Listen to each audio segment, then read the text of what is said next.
if you call it a sleep disorder necessarily, but I do not sleep 8 hours a day. But there's like extenuating circumstances. So I wake up every morning at like 5:30 to talk to him in Australia, take a nap, then I get up for work. But I'm also one that I don't go to bed at like a normal, reasonable hour. So even though I'm waking up at 5:30, I'll go to bed at 11. Or if there's something where I know I have to get up early in the morning, I just don't go to bed because for me, it's too much effort to get into bed, sleep for a couple hours, and then go through the whole process of sitting up and getting up to get out of bed. It's easier for me to just stay up.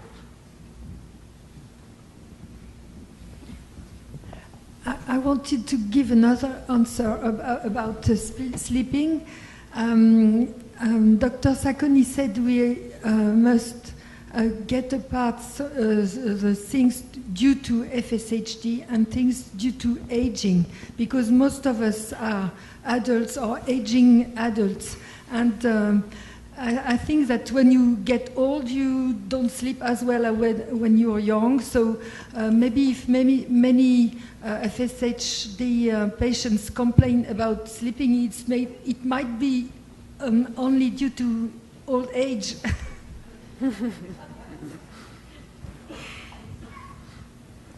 I have an answer to an earlier question in the reverse, not the obstacles to volunteering. I would volunteer for anything, and I think we have a huge population out here. If there's any way to harness the energy in our community, I would like to see a focus there. We're limited on resources, but we have a huge population. How many people would like to volunteer to move this thing forward? Thanks. Can I ask another question? Could you raise your hand or just yell out if you have a genetic diagnosis of FSHD2? Is there anyone in the room who is FSHD2? One. Sorry. No, a molecular genetic diagnosis. Right now, the availability of commercial testing is very limited. There's only one lab that I know of, and the test is almost $3,000, and mostly not covered by insurance. So I presume I'm FSHD2 because I'm not FSHD1, but have all the phenotype. So I think when there are more labs that do the test, the price will come down, and then we can have that. It relates also to another question. I went years ago to register in the Rochester registry, but I didn't have a genetic diagnosis, and that was a prerequisite for that. So I don't know now if I could go back to the registry. But again, I don't have a genetic diagnosis. I presume it's FSHD2, but it may be FSHD3 or 4 or something we haven't discovered yet. Is there anyone in the room who has a genetic diagnosis of FSHD2? You do.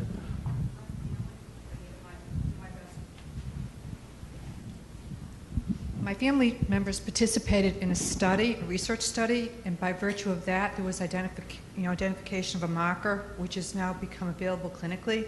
So they're at the point of having one of the family members confirmed by that clinical test, which would then be of value to other family members who don't know if they're affected or not, for the price of probably a couple of $100s, because they can narrow down to that particular marker rather than looking for broad, who knows what, might be an abnormality. So there's potential, but that came as a result of a study, and I'm not sure how many of those studies are being done. I was diagnosed originally as a gray, but they decided that between Dr. Tawil and Dr. Van Marl from Leiden, whatever, anyhow, sorry. And then they decided that I did have FSHD, but it was not coming from DUX4 like everyone else's was. So that's you know, that's all I know at this point, is that I was diagnosed as having it, but it's not coming from DUX4.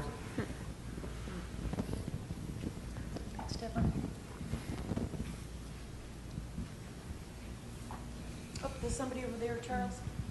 Down there. Yes, I wanted to comment on this. It would be very surprising that DUX4 be not involved.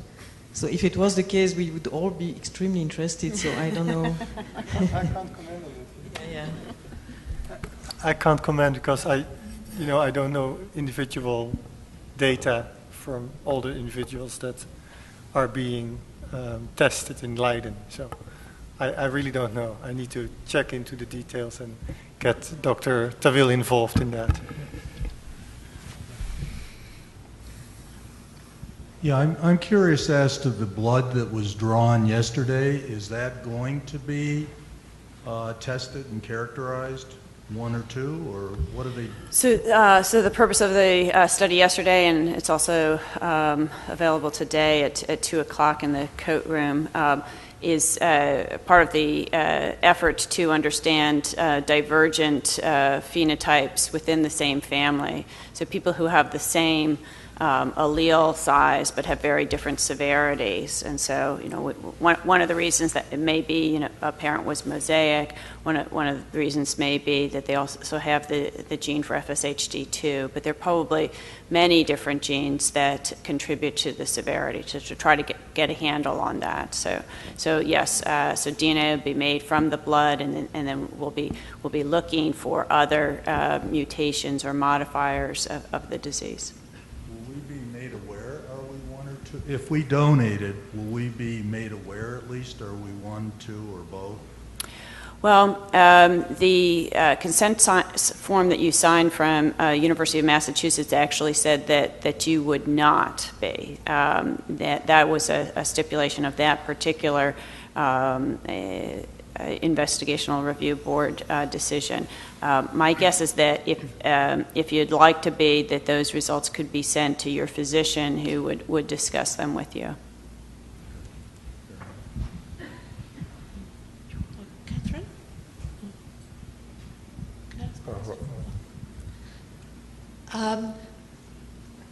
I know this is extremely rare, but as I know there's someone in the room who might be able to describe her family's experience about what to look out for in the rare, and I emphasize rare but real, onset of a retinal problem in order for it to be treated. I was wondering whether Nancy might have some comments.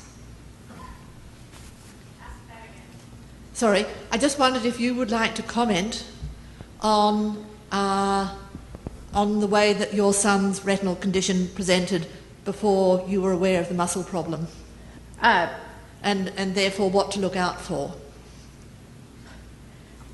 Ty was 17 and came home from school and said that he hadn't been able to see out of his left eye for 4 days. So it's a typical boy, thinking it was going to go away. We went a whole year before I accidentally stumbled across somebody asking a question or stating that their son was being tested for FSHD. I had no idea what that was, and I Googled it. So I looked that up, and all of the symptoms fit my child. So looking back, it was low muscle tone as a baby. He had severe allergies and asthma, seizures, not to the point of having to be medicated, speech delay, and as he went into puberty, he had the winging. But in terms of the eye condition, which was treatable, I guess there's a message there which is the important message. This was before the muscle disease was recognised, although in retrospect it was obviously there, and it was the Coates disease, in inverted commas, that was diagnosed first. So I guess your perspective on what to look out for from that perspective.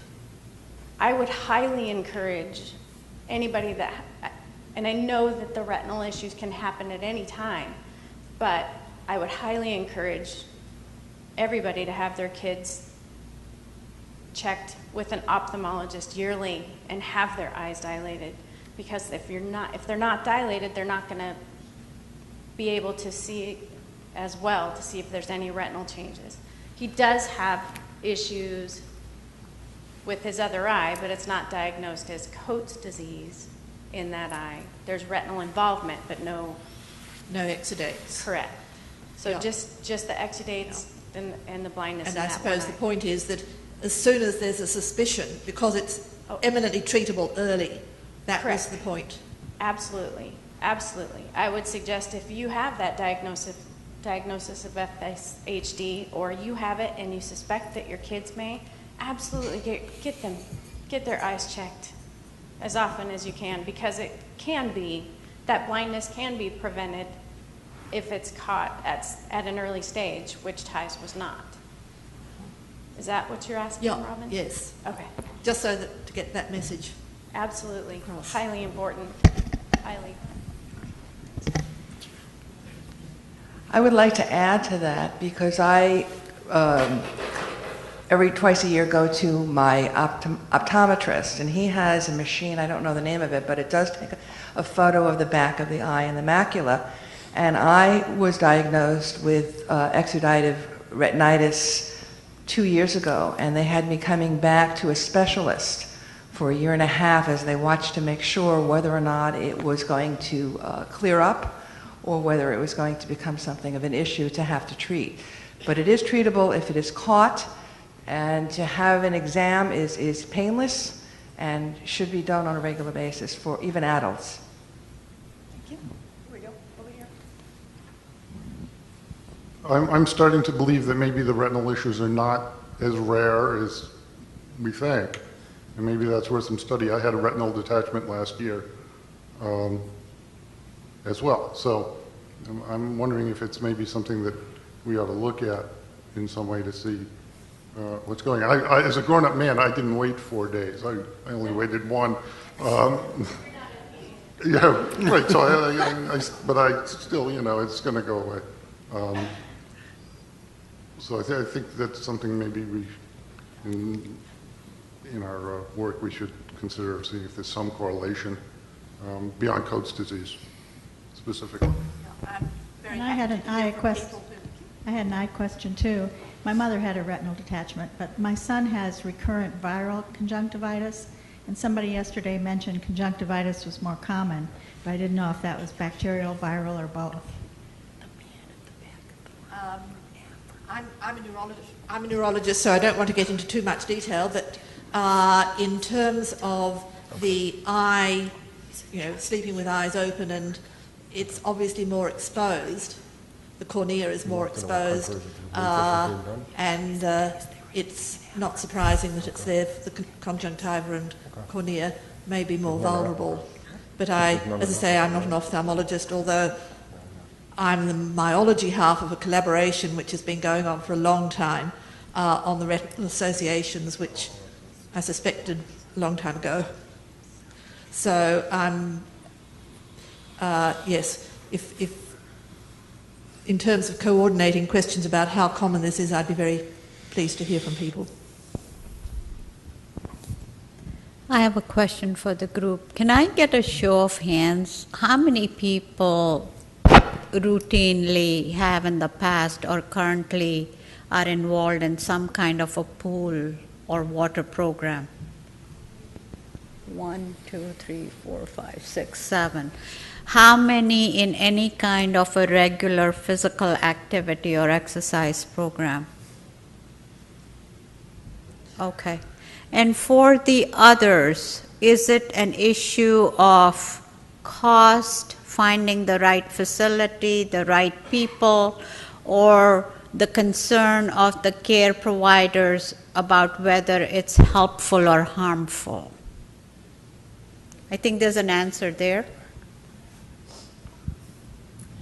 I'm so glad you asked this question. I was hoping that you guys would talk about this. I was hoping you would ask this question. I think that there are a lot of barriers for people to become physically active. Even able-bodied people often have barriers in becoming, consistently physically active. So I think for us there are more challenges. And I know for me, one of the challenges that I had when I regularly was exercising was a feeling of shakiness and weakness that came after the exercise and lasted anywhere from 10 or 15 minutes to an hour. And when you think about just the effort of like getting yourself ready to go to the gym, right? And then going to the gym and then getting there and then doing the actual exercise and then having to spend an entire hour basically recovering before you can feel comfortable, like in my case, going to work, you know, and walking up and down the hospital hallways just is like too much of a commitment. And so I find myself just not doing it, which is totally not good. And I would love to hear other people's experiences and hear, you know, if you guys are going to do sort of a response to your first study with the exercise and the effectiveness, I would love to know, like, was there anyone that dropped out of the study and why they dropped out? And then, you know, if you're planning on doing a follow-up with them to see if anyone had barriers that came up. I think there's another hand in the back there. I could answer. I totally agree with her. I have 5 steps up to the first floor and 19 steps up to my second floor where I live. I go up and down 3 times a day. It takes me 5 minutes or so to get up those stairs. I don't have time to go to the gym and keep my normal active life, and I'm active all day long.